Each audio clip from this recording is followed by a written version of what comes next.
Hi everyone, जैसा कि आप सारे लोग जानते होंगे कि ईयर 2020 में स्टॉक मार्केट रोलर कोस्टर रहा। जिस तरीका से तेजी से मार्केट नीचे गई थी उसी तरीके से मार्केट ऊपर आई और ईयर एंड होते होते मार्केट अपने बुल फेज में थी, जिसके कारण बहुत सारे इन्वेस्टर्स जिन्होंने राइटली और वाइजली सही समय पे इन्वेस्टमेंट किया होगा तो उन्हें अच्छा खासा इस मार्केट से प्रॉफिट देखने को मिला होगा। और सिर्फ इन्वेस्टर्स ही नहीं बल्कि बहुत सारे ऐसे कंपनीज हैं जिन्होंने आईपीओ ला करके अच्छे खासे फंड रेज किए हैं और इस बुल मार्केट का अच्छा खासा बेनिफिट लिया है। ईयर 2020 में एक के बाद एक बेहतरीन आईपीओ आए और उनकी लिस्टिंग भी धमाकेदार हुई और अब ईयर 2021 आ चुका है और बुल फेज अभी भी मार्केट का जारी है। और ऐसे में एक और बेहतरीन आईपीओ IRFC लिमिटेड आने वाला है जो कंप्लीटली गवर्नमेंट ऑन्ड है। तो आज इस वीडियो में मैं आपको बताऊंगा कि IRFC लिमिटेड आईपीओ के बेसिक्स डिटेल्स क्या है और साथ ही साथ इसके बारे में मैं ये भी बताऊंगा वीडियो के लास्ट में कि क्या इसके फंडामेंटल और फाइनेंशियल्स को देख करके मैं इस आईपीओ में अप्लाई करने वाला हूं या नहीं। To watch the full video, stay tuned.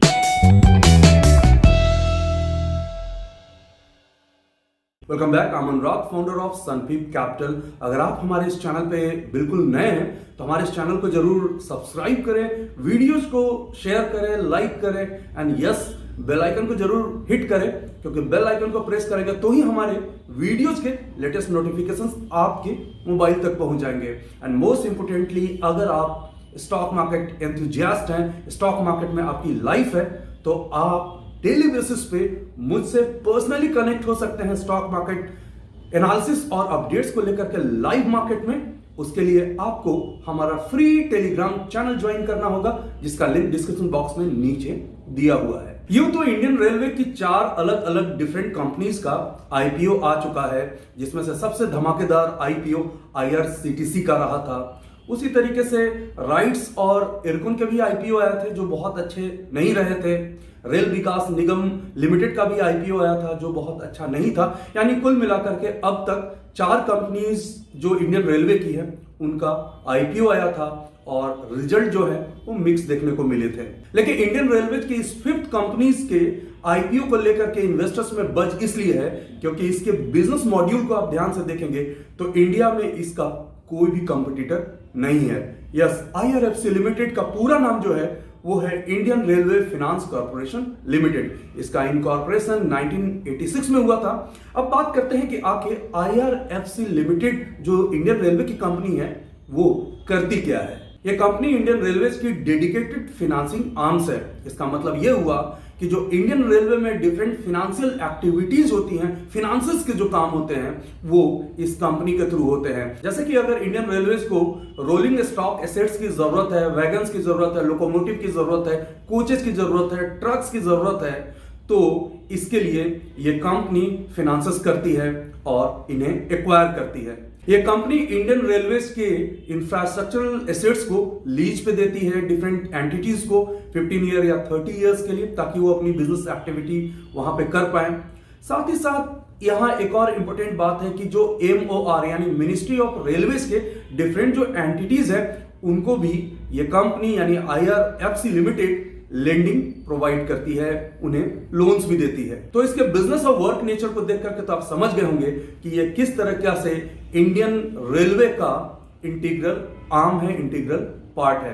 अब बात करते हैं इस आईपीओ का बेसिक डिटेल्स क्या है, क्योंकि अगर आप बेसिक डिटेल्स के बारे में अवेयर नहीं रहेंगे तो आप इस आईपीओ को अप्लाई करते समय कोई ना कोई गलती तो जरूर कर जाएंगे। फ्रेंड्स, आप लोगों को पता होना चाहिए कि किसी भी आईपीओ में अप्लाई करने के लिए आपके पास ट्रेडिंग और डीमेट अकाउंट होना जरूरी है। डीमेट इसलिए कि अगर आप इस आईपीओ में अप्लाई करेंगे और आईपीओ के थ्रू शेयर्स जब आपको मिलेंगे तो डीमेट में जाएगा और बाद में उसे आप सेल करना चाहेंगे तो ट्रेडिंग अकाउंट के जरिए आप सेल कर सकते हैं। और अभी आपके पास डीमेट और ट्रेडिंग अकाउंट नहीं है तो आप हमारे डिस्क्रिप्शन बॉक्स में नीचे जाकर के फ्री डीमेट और ट्रेडिंग अकाउंट के लिए क्वेरी पोस्ट कर सकते हैं और विद इन 24 आवर आपका अकाउंट ओपन हो जाएगा। मैं ये यहाँ पे डिटेल में इसलिए बता रहा हूँ कि बहुत सारे ऐसे बिगनर हैं जो पहली बार आईपीओ अप्लाई कर रहे होंगे, तो इसलिए मेरी ये रिस्पॉन्सिबिलिटी है कि मैं सबको अवेयर करता चलूँ ताकि सनफिप कैपिटल का जो मकसद है फाइनेंशियल लिटरेसी वो पूरा होता जाए। तो ये आईपीओ 18 जनवरी यानी मंडे को, कमिंग मंडे को शुरू हो रहा है, 18 जनवरी 2021 को, और इसकी जो लास्ट डे होगी वो 20 यानी 20 तारीख को होगी। यानी 3 डेज आपके पास मिल रहे होंगे इस आईपीओ को अप्लाई करने के लिए। अब बात करते हैं कि इस आईपीओ का, इस कंपनी का फेस वैल्यू क्या है। तो इस कंपनी का जो फेस वैल्यू है वो 10 रुपीज का है, वो मिनिमम नोशनल वैल्यू जो है 10 रुपीज का है, और जिस प्राइस पे ये आईपीओ मार्केट में आने वाला है, प्राइमरी मार्केट में लॉन्च हो रहा है, वो प्राइस 25 और 26 रुपीज का है। लोअर और अपर बैंड के साथ आते हैं। जनरली आप अपर बैंड यानी 26 रुपीज पर शेयर के हिसाब से अप्लाई करेंगे। और आपको पता होगा कि अगर आप आईपीओ के लिए अप्लाई करते हैं तो आप 1 या 2 शेयर के लिए अप्लाई नहीं कर पाते हैं। उसके लिए आपको मिनिमम 1 लॉट के लिए अप्लाई करना पड़ता है। Lot is nothing but the group of shares. तो इस आईपीओ के जो 1 लॉट में 575 शेयर्स हैं, जो करीब करीब 14,000 15,000 के आसपास की जनरली वैल्यू बनती होगी, और आप एज ए रिटेलर 1 लॉट के लिए मिनिमम अप्लाई कर पाएंगे और मैक्सिमम 2 लाख रुपीज के वैल्यू तक के लिए अप्लाई कर पाएंगे। कंपनी अपने प्रो रेटा मेथड से जिन लोगों को शेयर एलोकेट करेगी वो डेट होगा 25 ऑफ जनवरी, और एनएससी और बीएससी दोनों एक्सचेंजेस में लिस्ट हो जाएगा ये शेयर 29 जनवरी को। तो ये बेसिक डिटेल्स आपको पता चल गए हैं ताकि आईपीओ अप्लाई करते समय आप कोई भी गलती न करें। लेकिन सबसे बड़ा सवाल यही है, क्या वाकई इस आईपीओ में अप्लाई करना चाहिए या नहीं करना चाहिए। जनरली हमारे दिमाग में किसी भी गवर्नमेंट एंटिटी का नाम सुनते हुए ये लगता है कि वो सेफ होगा, सिक्योर होगा, लेकिन क्या ये रिटर्न के हिसाब से भी उतना ही वायबल है। तो मैं अब इस आईपीओ के बारे में थोड़ा और फर्दर डिटेल बताता हूं इसके फाइनेंशियल्स को लेकर के। जिस तरीके से इस कंपनी का बिजनेस मॉडल है, मैंने वीडियो के शुरू में बताया भी था, वो यूनिक बिजनेस मॉडल है, क्योंकि ऐसा बिजनेस जो है इंडियन रेलवे के लिए कोई और कंपनी नहीं कर रही है। साथ ही साथ आप यहां पे अवेयर हो जाएं कि ये कंपनी 4,633 करोड़ का फंड रेज कर रही है।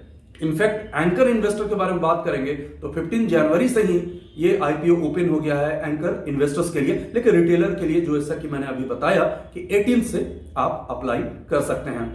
जो टोटल पैसा आएगा उसमें से करीब करीब 1/3 है वो कंप्लीटली गवर्नमेंट को चला जाएगा, और जो 2/3 जो फाइनेंस जो इनके पास रिसीव होगा, कैपिटल रिसीव होगा, वो इनके बैलेंस शीट में नजर आएगा। अगर आप इंडियन रेलवे के ग्रोथ और उसके प्रोग्रेस के बारे में बात करेंगे तो साथ ही साथ आपको आईआरएफसी लिमिटेड के भी ग्रोथ के बारे में बात करना पड़ेगा, क्योंकि ये दोनों कंप्लीटली लिंक्ड है। यानी इंडियन रेलवे का अगर ग्रोथ होगा तो इस कंपनी का ग्रोथ होगा ही होगा। ये यहां पे इस कंपनी के लिए प्लस पॉइंट दिखाता है, क्योंकि ग्रेजुअली सूनर और लेटर इंडियन रेलवे इंप्रूव ही करेगा अपने इंफ्रास्ट्रक्चर को लेकर के, अपने सर्विसेज को लेकर के। तो साथ ही साथ यहां पे इस कंपनी का भी प्लस पॉइंट मुझे नजर आ रहा है। अगर आप स्टॉक मार्केट एंथुजियास्ट हैं, लर्नर हैं, इन्वेस्टर हैं और आप इकोनॉमी के डिफरेंट न्यूज को फॉलो करते होंगे तो आप जानते होंगे कि मिनिस्ट्री ऑफ रेलवे का बहुत ही बड़ा कैपेक्स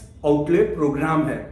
इसका मतलब ये हुआ, कैपेक्स का मतलब ये होता है कैपिटल एक्सपेंडिचर, यानी मिनिस्ट्री ऑफ रेलवे के पास बहुत ही बड़ा ये प्लान है कि वो कैपिटल को इंफ्रास्ट्रक्चर ग्रोथ के लिए यूज करेंगे इंडियन रेलवे के लिए। ऐसे में अगर आप बात करेंगे तो इंडियन रेलवे का जो कैपिटल एक्सपेंडिचर फाइनेंशियल ईयर 20 में जितना था उसका करीब करीब 48-49% जो था वो आईआरएफसी लिमिटेड ने ही फाइनेंस किया था। और इस बार नेक्स्ट ईयर में ये उम्मीद जताई जा रही है, होप कर सकते हैं कि करीब करीब 70% के आसपास जो है वो टोटल कैपेक्स एक्सपेंडिचर का आईआरएफसी फाइनेंस कर सकता है। तो जिससे यह पता चलता है कि आईआरएफसी लिमिटेड का जो डिमांड है, उसकी इंडियन रेलवे को जो इस कंपनी की नीड है वो बढ़ती हुई ही नजर आ रही है। अब मैं यहां इस आईपीओ के एनालिसिस के दौरान एक पॉइंट रेज करना चाहूंगा कि आखिर जब ये कंपनी इतनी क्रेडिबल है, गवर्नमेंट ऑन कंपनी है और इंडियन रेलवे को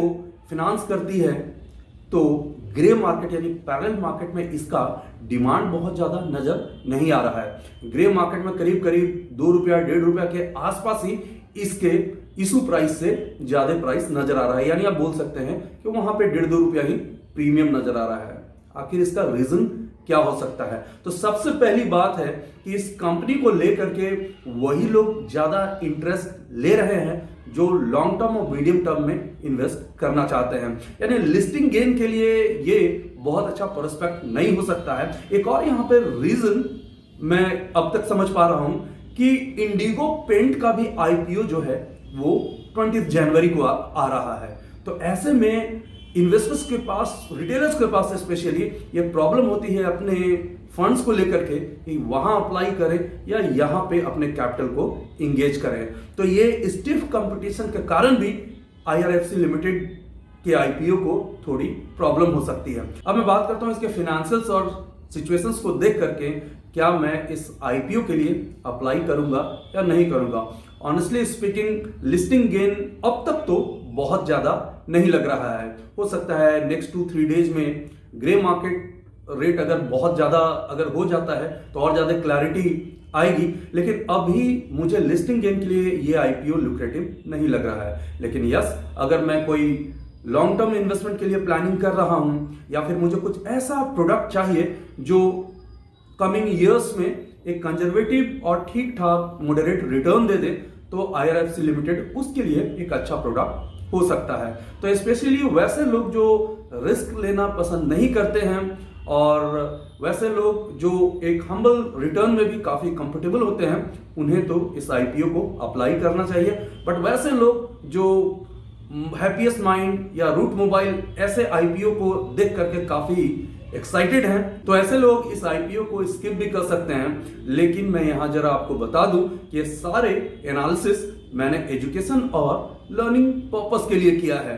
अगर आप इस तरह के किसी भी फाइनेंशियल प्रोडक्ट में, आईपीओ में इन्वेस्ट करना चाहते हैं तो मेरे वीडियोस को देखने के बाद आप अपने फाइनेंशियल एडवाइजर से इसके बारे में हेल्दी डिस्कशन करना बिल्कुल ना भूलें। Okay guys, finally I am signing off. Stock market की कोई भी क्वेरी के लिए आप हमसे फेसबुक, ट्विटर, इंस्टाग्राम और कोरा पे डायरेक्टली कनेक्ट कर सकते हैं। और साथ ही साथ अगर आप एक प्रोफेशनल स्टॉक मार्केट इन्वेस्टर और ट्रेडर बनना चाहते हैं, आप डिफरेंट एनालिसिस सीखना चाहते हैं, तो हमारा स्पेसिफिक ट्रेनिंग प्रोग्राम्स को ज्वाइन करने के लिए हमारे वेबसाइट पे जाकर के क्वेरी पोस्ट कर सकते हैं या वहां दिए गए नंबर पे हमें फोन भी कर सकते हैं।